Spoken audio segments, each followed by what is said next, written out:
Calvin's speech. I thought it was a great speech.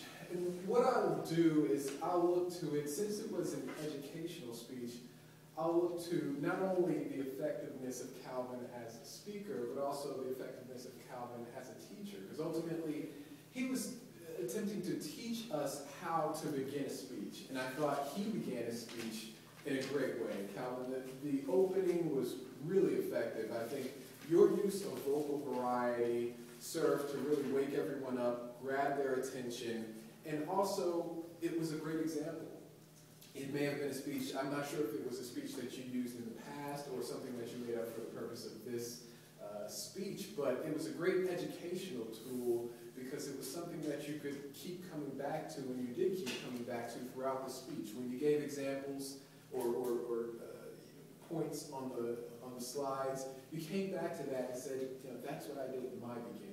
And I think that was very effective to let us know at the outset what a good and effective beginning of a speech was. So I thought that was great.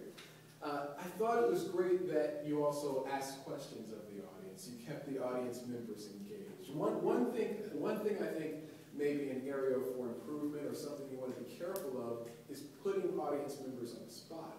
Because as an educational tool, when you put someone on the spot, what the audience members are automatically going to do, or what at least I do, is I'm going to think, oh, am I going to be next?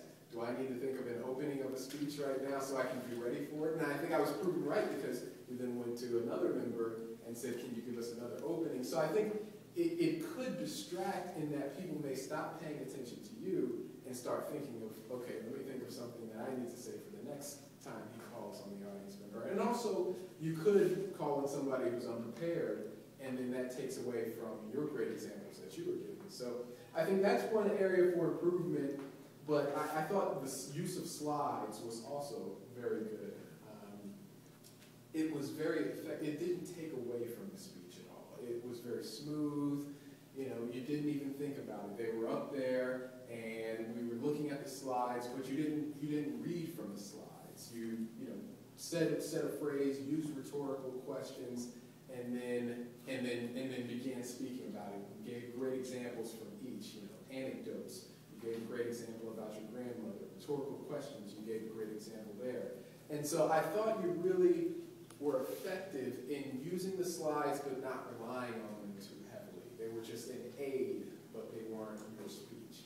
And so I thought that was great. In all, I really think that it was an effective speech as an educational thing, but also as an entertainment point. I thought you were a very entertaining speaker, but also I learned a lot about how to open a speech,